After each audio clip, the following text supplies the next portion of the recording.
Assalamualaikum warahmatullahi wabarakatuh. Perkenalkan, nama saya Faris Ahmad Sidik dengan NRP 15/2024-038.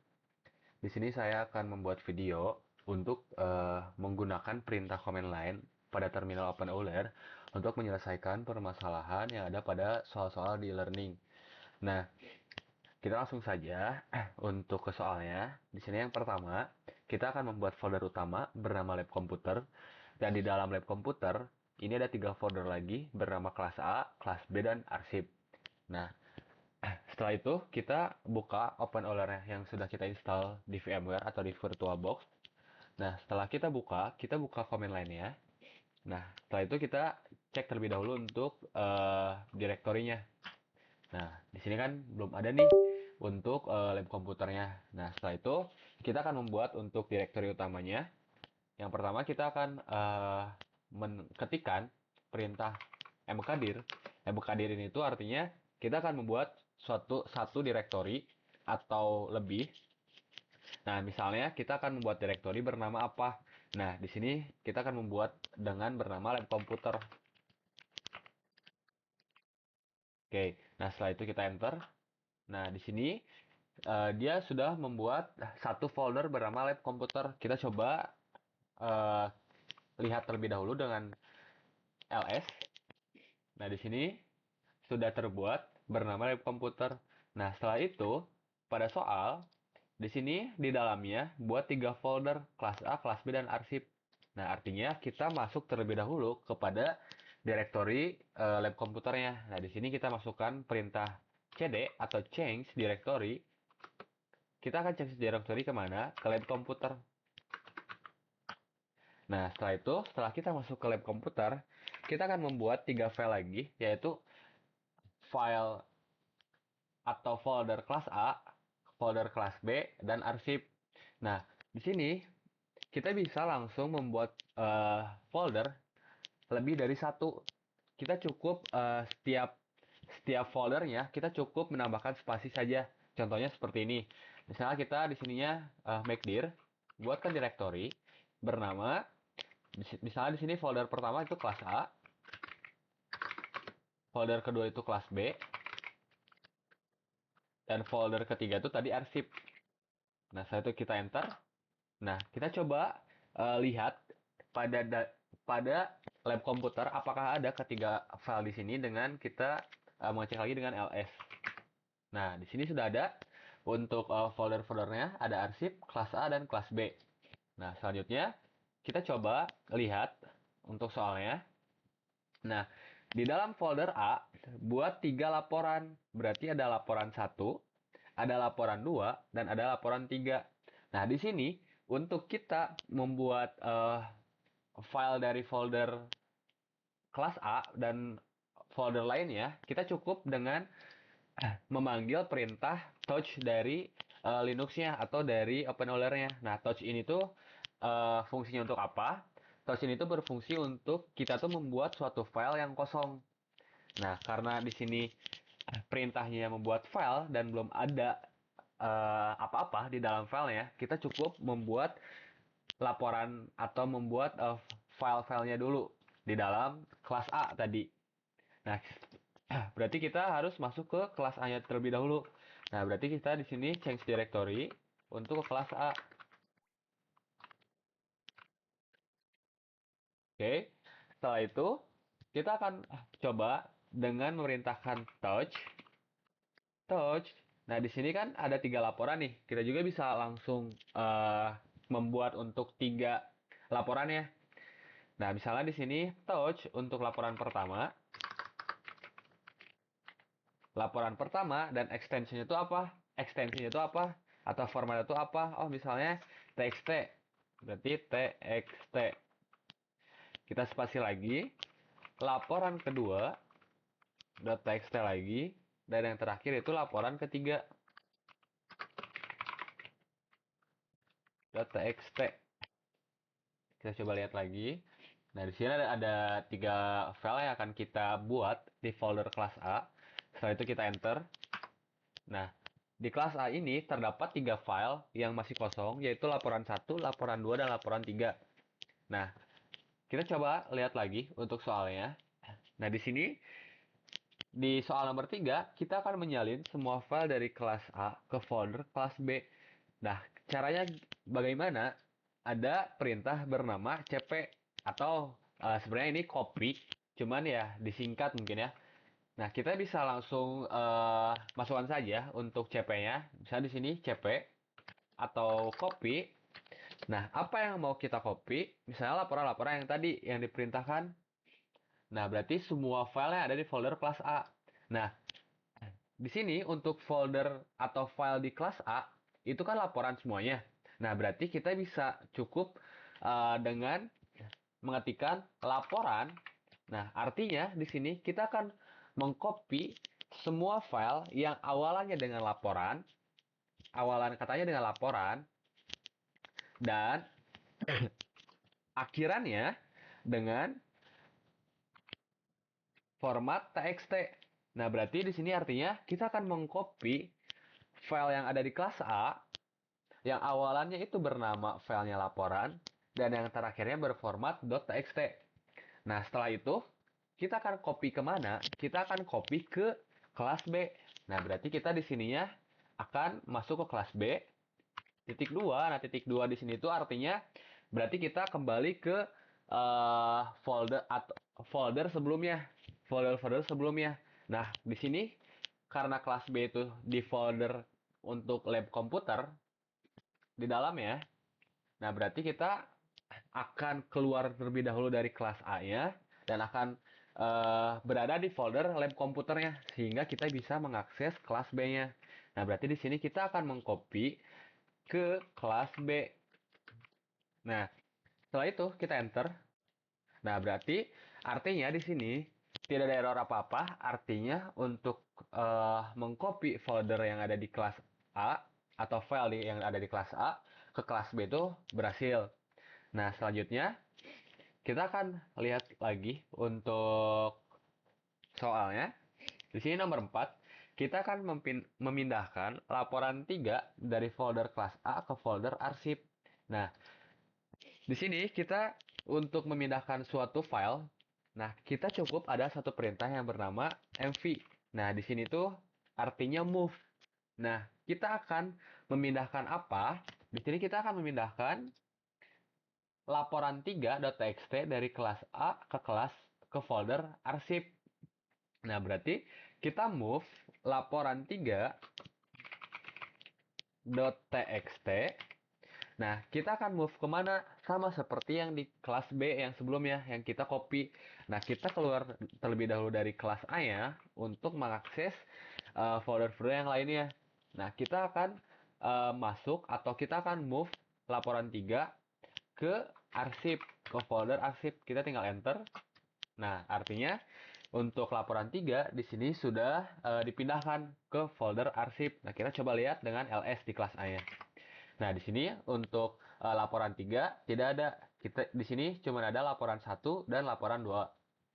Nah, selanjutnya kita cari atau kita lihat soal-soalnya. Nah, nomor 5. Di sini nomor 5 ada eh, soal untuk ganti nama file laporan 2.txt di folder kelas B menjadi laporan fix.txt. Berarti kita akan mengganti laporan 2 dengan eh, namanya menjadi laporan fix.txt. Nah, berarti kita akan coba di sini di folder kelas B. Nah, sekarang kita lihat kita masih berada di folder kelas A. Artinya kita masuk terlebih dahulu ke folder kelas B. Jadi kelas B. Oke. Nah, setelah itu, setelah kita berada di folder kelas B, kita lihat di sini kita akan mengganti nama file laporan 2.txt menjadi laporan fix.txt. Nah, ini sama seperti move tadi. Move tuh salah satu fungsinya kita bisa memindahkan satu folder atau satu file ke folder yang lainnya. Dan fungsi satunya itu kita bisa dengan mengganti nama dengan menggunakan perintah move ini. Nah, di sini kita akan mengganti nama laporan 2 menjadi laporan fix. Nah, berarti di sini kita masukkan perintah mv-nya dulu. mv. Nah, apa file yang akan kita ganti namanya? Nah, di sini yang file yang akan diganti namanya yaitu laporan2.txt. Nah, laporan 2 ini akan berubah menjadi nama apa di selanjutnya atau setelah diganti namanya. Nah, kita masukkan di sini. Berarti kita akan mengganti namanya dengan laporan fix. Nah, berarti di sini kita masukkan laporan fix.txt. Setelah itu kita enter. Nah, artinya laporan 2 ini di kelas B ini sudah tidak ada. Bukan tidak ada, melainkan sudah diganti nama menjadi laporan fix. Nah, kita coba dengan ls, dengan list. Nah, berarti di sini laporan 2 tidak ada. Yang ada itu cuma laporan fix di sini. Nah, setelah itu kita coba eh, lihat soal nomor 6. Di sini buat satu file baru di folder arsip dengan nama catatan.txt. Tulis keterangan laporan hasil praktikum minggu pertama di dalam file tersebut. Nah, berarti kita masuk terlebih dahulu ke folder arsip. Arsip. Oke. Nah, di sini kita lihat lagi untuk soalnya. Kita akan membuat satu file baru di folder arsip dengan nama catatan.txt. Oke. Nah, berarti di sini dengan keterangannya laporan hasil praktikum minggu pertama di dalam file tersebut. Nah, kita bisa membuat filenya terlebih dahulu dan memasukkan untuk keterangannya, dan kita bisa juga untuk dua-duanya. Jadi kita eh, masukkan si teksnya sekaligus kita membuat si foldernya atau si filenya. Nah, kita tinggal masukkan saja di sini. Setelah kita masuk arsip, kita tinggal masukkan saja perintah yang bernama echo atau echo.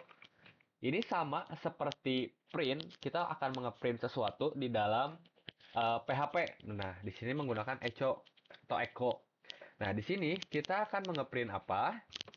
Kita lihat terlebih dahulu untuk keterangannya. Nah, di sini keterangannya kita akan mengeprint atau menampilkan di dalam catatan.txt itu laporan hasil praktikum minggu pertama. Nah, berarti kita kopikan saja. Nah, di sini juga jangan lupa ketika kita akan memasukkan satu file atau satu isian dari filenya, kita jangan lupa untuk stringnya jangan lupa. Nah, ini untuk isian dari si filenya. Kita kopikan. Bentar.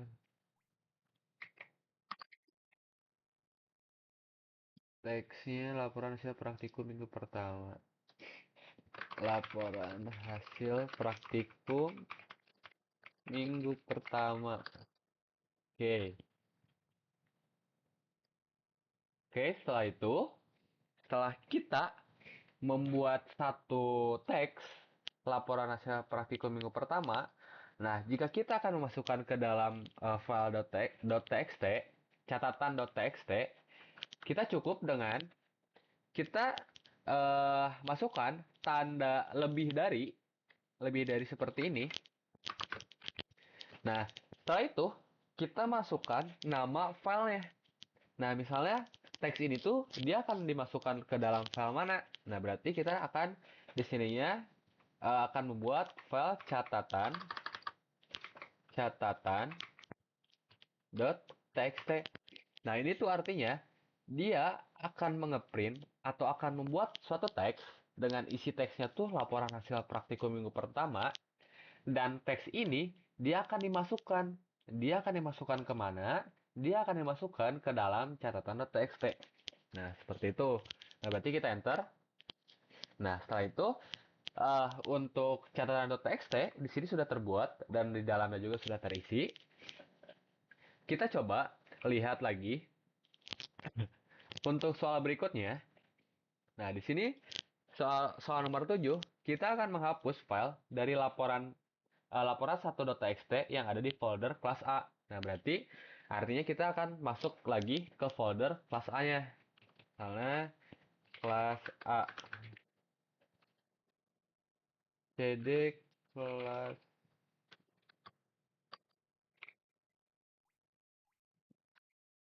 Oke. Nah, setelah kita masuk ke folder kelas A, di sini kita akan menghapus laporan satunya. Nah, berarti di sini kita akan menggunakan perintah rm untuk menghapus laporannya. Nah, di sini juga untuk menghapus kita ada rmdir. Nah, misalnya rm di sini berfungsi untuk menghapus suatu file. Nah, jika rmdir dia akan menghapus folder yang kosong. Jadi kalau misalnya foldernya itu masih ada file, biasanya itu terjadi failed to delete. Jadi gagal gitu untuk ngedelete-nya karena masih ada file-file di dalamnya. Kalau mau dikosongkan terlebih dahulu si file-filenya, nah baru kita delete gitu. Nah, di sini kita sudah masuk ke kelas A. Kita lanjut, kita akan menghapus satu file bernama laporan1.txt. Oke, setelah itu kita masukkan dengan rm atau remove file yang bernama laporan1.txt. Nah, setelah itu kita enter. Kita coba lihat dengan list atau ls. Nah, di sini yang tersisa itu hanya laporan 2.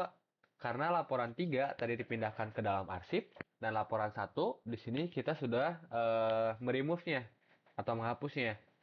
Nah, setelah itu kita coba lihat lagi dengan di sini nomor 8, hapus folder kelas A setelah semua file dalamnya sudah dipindahkan atau dihapus. Nah, berarti artinya di sini di kelas A ini masih ada satu file bernama laporan2.txt. Nah, di sini untuk menghapus satu folder, si foldernya itu harus kosong terlebih dahulu. Nah, setelah itu kita bisa menghapusnya. Kita coba sekarang misalnya, kita akan menghapus folder kelas A. Oke, kita change directory dulu ke sebelumnya. Nah, di sini ada arsip kelas A, kelas B. Nah, misalnya kita akan menghapus directory kelas A. Kita cukup rmdir kelas A. Nah, kita akan mencoba dengan di dalam folder kelas A-nya itu masih ada file laporan.txt. Apakah berhasil atau tidak? Nah, di sini akan failed to remove kelas A karena direktorinya itu not empty atau masih ada satu file. Nah, berarti kita harus menghapus terlebih dahulu. Nah, misalnya kita akan move dulu, misalnya kita akan move atau kita akan coba menghapus laporan 2-nya. Kita masuk terlebih dahulu ke kelas A-nya. Nah, setelah itu kita akan remove untuk laporan 2.txt-nya dengan rm laporan2.txt. Nah, setelah itu kita sudah remove-nya dan sini sudah kosong. Nah, kita balik lagi ke dalam folder utamanya, lab komputer. Kita coba rmdir dengan memanggil kelas A-nya. Nah, setelah itu, setelah folder kosong, di sini untuk meremove suatu foldernya berhasil, tidak ada error apapun. Kita coba lihat lagi. Nah, di sini hanya ada arsip dan kelas B untuk nama foldernya. Nah, kita coba lihat lagi untuk soal berikutnya. Setelah kita menghapus, nah di sini ada nomor 9, salin seluruh isi folder kelas B ke dalam folder arsip dengan satu perintah saja. Nah, artinya kita akan mengkopikan semua file yang ada di kelas B, seluruh isi yang ada di kelas B ke dalam folder arsip dengan satu perintah. Nah, perintahnya apa? Di sini kita akan sama menggunakan cp atau copy. Nah, di sini kita cukup memerintahkan dengan memanggil cp-nya atau copy-nya. Nah, kita panggil satu folder yang akan disalin seluruh isinya. Nah, tadi kan kelas B nih yang akan mau disalin seluruh isinya. Nah, berarti kita masukkan kelas B. Nah, di sini kita akan menambahkan bintang di atasnya. Nah, bintang ini untuk apa? Berarti semua file di dalam folder kelas B ini akan disalin ke dalam arsip. Jadi bintang ini tuh bertujuannya untuk artinya semua file di dalam folder kelas B itu akan disalin. Berarti kita yang kurang di sini akan disalin ke mana? Berarti kita masukkan untuk nama foldernya atau tujuan dari foldernya itu apa? Nah, berarti tujuannya itu yaitu folder arsip. Nah, berarti kita tinggal enter. Nah, artinya semua isi yang ada di kelas B ini sudah ada juga di folder arsipnya. Nah, setelah itu kita coba di nomor 10. Kita akan menampilkan daftar seluruh isi folder lab komputer beserta subfolder dan file yang ada di dalamnya. Oke, di sini berarti kita coba dengan sebenarnya kita tadi sudah menggunakan ya dari tadi dengan ls, cuman di sini ada tambahan untuk karena di sini ada perintahnya itu beserta subfolder dan file yang ada di dalamnya. Nah, kita cukup dengan memanggilkan atau menambahkan, kita tambahkan ls lagi. Kita akan menampilkan folder-folder dan kita akan menambahkan dash r. Nah, artinya di sini apa? Dash r ini itu artinya kita akan menampilkan isi folder dan subfolder di dalamnya. Nah, berarti kita tinggal enter. Nah, di sini kita coba lihat. Di sini ada dua folder yang ada di dalam lab komputer. Nah, pada folder arsip, dia memiliki 4 file. Yang pertama itu catatan.txt, yang kedua laporan 1, yang ketiga laporan 3, dan yang terakhir itu laporan fix.txt. Nah, di kelas B, ini akan ada lagi filenya atau subfile atau subfoldernya. Untuk kelas B, di sini ada laporan 1, ada laporan 3, dan laporan fixnya. Nah, berarti kita sudah mencoba untuk menampilkan folder atau subfoldernya atau subfilenya. Nah, kita coba lihat lagi di nomor 11.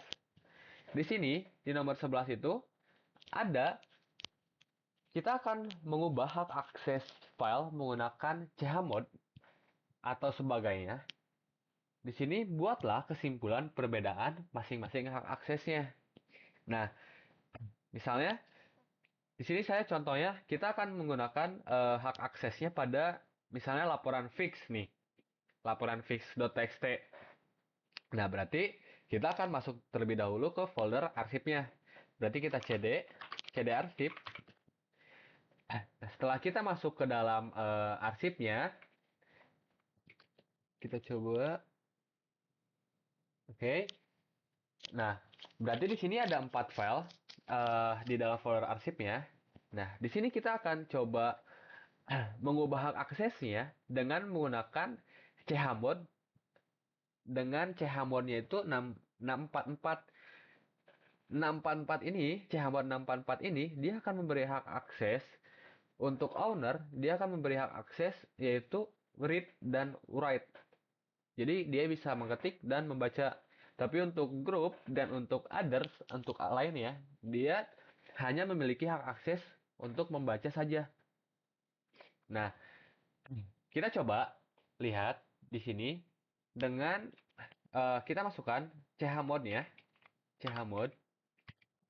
Kita chmod ini versinya banyak. Ada chmod 77, C55. Nah, cuman fungsinya itu berbeda-beda. Nah, yang saya pakai di sini yaitu chmod 644. Nah, berarti kita panggil di sini chmod 644. Nah, pilih file yang akan kita ubah hak aksesnya. Nah, kita kan tadi mau mengubahnya tuh yang laporan fix.txt kan. Nah, berarti kita coba dengan laporan fix.txt. Nah, artinya di sini dia sudah hak aksesnya dia sudah berubah. Jadi untuk owner di sini dia mempunyai hak akses untuk membaca dan mengetik atau read and write. Nah, untuk group dan others dia hanya bisa untuk membaca saja atau nge-read saja. Kita coba ls.l lagi. Nah, jadi di sini kita sudah membuat atau sudah mengubah hak aksesnya. Sebentar, di sini di sini sudah awalnya kita sudah menggunakan chmod 644. Nah, misalnya kita contoh akan mengubahnya ke chmod 77 misalnya. Berarti kita chmod 777. Nah, dengan memanggil laporan fix.txt. Nah, berarti di sini hak aksesnya tuh sudah berubah. Nah, misalnya kita akan melihat perbedaannya dengan ls slash atau dsl. Nah, di sini untuk laporannya yang tadinya untuk hak aksesnya dia menggunakan chbot 644 atau dia mempunyai hak aksesnya itu untuk owner read dan write dan untuk lainnya dan grup itu nge-read doang. Nah, tapi untuk laporan fix.txt di sini dia mempunyai hak akses atau artinya dia bisa baca, tulis, dan jalankan untuk semuanya gitu. Jadi untuk owner, untuk grup, dan untuk others pun dia bisa mengakses semuanya gitu. Jadi dia bisa membaca, dia bisa baca, dia bisa tulis, dan dia bisa jalankan. Nah, sebenarnya kita bisa melihat perbedaannya itu dari yang kode yang ada di kiri di sini. Nah, jadi untuk RW di sini RW, terus untuk RWRR, terus di sini ada RWX, RWX, RWX. Nah, di sini itu artinya berarti kode. Jadi untuk kode dia tuh menggunakan chmod 77 untuk RWX, RWX dan RWX. Nah, misalnya untuk RW slash R slash R, nah itu tuh berarti dia menggunakan chmod 644. Jadi hanya hanya owner yang bisa ngerit dan write. Sisanya dia bisa ngerit doang dan ngerit doang gitu. Jadi uh, mungkin cukup sekian video dari saya. Video dengan menggunakan perintah command line terminal open Euler dengan menyelesaikan permasalahan yang ada pada soal di learning ini dengan total 11 perintah.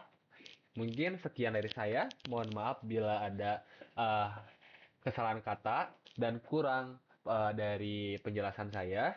Sekian dari saya. Wassalamualaikum warahmatullahi wabarakatuh.